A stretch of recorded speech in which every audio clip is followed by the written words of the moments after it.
इस वीडियो में हम कक्षा 10 का प्रश्नावली 4.4 का प्रश्न नंबर 3 को हल करेंगे।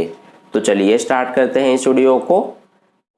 तो देखिए डियर स्टूडेंट्स, प्रश्न नंबर 3 में हमसे क्या कहा गया है, क्या एक ऐसी आम की बगिया बनाना संभव है जिसकी लंबाई चौड़ाई से दुगनी हो और उसका क्षेत्रफल 800 मीटर स्क्वायर हो? यदि है तो उसकी लंबाई और चौड़ाई ज्ञात कीजिए। तो देखिए इसका सॉल्यूशन हम कैसे करेंगे, बहुत ही आसान प्रश्न है। मान लीजिए कि ये हमारा एक आम की बगिया है। अब देखिए इसकी जो लंबाई और चौड़ाई है, इसके बारे में हमसे क्या कहा गया है कि जो इस आम के बगिया की लंबाई है वो इसकी चौड़ाई से दुगनी है। तो हमें चौड़ाई और लंबाई नहीं पता है, तो हम क्या करेंगे कि सबसे पहले इसकी चौड़ाई को x मान लेंगे। तो अगर चौड़ाई x है तो लंबाई क्या हो जाएगी, 2x हो जाएगी, क्योंकि लंबाई जो है वो चौड़ाई से दुगनी है। तो x का दुगना 2x ही तो होता है ना। तो ये हो गया हमारा। अब देखिए इसका जो क्षेत्रफल है वो हमें कितना दिया है, 800 मीटर स्क्वायर। तो इस तरह से ये हो गया। अब अपने सॉल्यूशन में हम सबसे पहले क्या लिखेंगे, हमने यहाँ पर इसकी जो चौड़ाई और लंबाई है उसको x और 2x माना है, तो इसी को सबसे पहले लिखेंगे। तो यहाँ पर लिखेंगे कि माना जो चौड़ाई है आम के बगिया की, ये हमने क्या माना है, x। इसी तरह से जो लंबाई है वो हमने क्या माना है आम के बगिया की, ये हमने 2x माना है। तो ये हमने लिख लिया।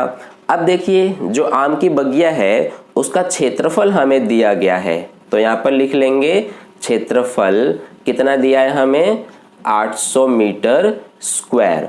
तो देखिए अब आपको यहाँ से समझ में आ जाना चाहिए कि जो ये आम की बगिया है ये किस आकार की है, आयत के आकार की। हमें प्रश्न में ये नहीं कहा गया है कि आम की बगिया आयताकार है, लेकिन हमें प्रश्न में लंबाई और चौड़ाई दिया गया है आम के बगिया की। तो इससे हमें ये समझ में आ जाना चाहिए कि जो ये आम की बगिया है ये आयत के आकार की है, क्योंकि आयत की लंबाई और चौड़ाई अलग अलग होती है।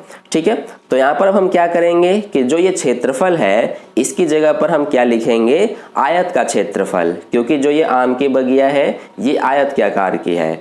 तो देखिए इसकी जगह पर हम आयत का क्षेत्रफल लिखेंगे। तो आयत का क्षेत्रफल क्या होता है, ये हमारा लंबाई गुना में चौड़ाई होता है, बराबर में क्या है, 800 मीटर स्क्वायर। अब देखिए हमें जो लंबाई है ये क्या पता है, लंबाई 2x, यानी कि लंबाई की जगह पर हम 2x लिखेंगे, गुणा में चौड़ाई हमें कितना पता है, x। तो चौड़ाई की जगह पर x बराबर में 800। अब यहाँ पर 2x और x का गुणा करेंगे तो 2x स्क्वायर हो गया बराबर में 800। यहाँ से x स्क्वायर बराबर क्या हो जाएगा, ये 2 गुणा में है, इधर आके भाग हो जाएगा। तो देखिए ये हमारा क्या आ जाएगा, 2 से जब 800 को भाग करेंगे तो ये हमारा 400 आ गया, यानी कि x स्क्वायर का मान 400 आ गया। तो यहाँ से हमें x का मान निकालना है, तो वो हम कैसे निकालेंगे, इधर स्क्वायर लगा हुआ है, बराबर के इधर जाके क्या हो जाता है, स्क्वायर रूट। तो ये हमारा स्क्वायर रूट में 400 आ जाएगा और इधर सिर्फ x बचेगा।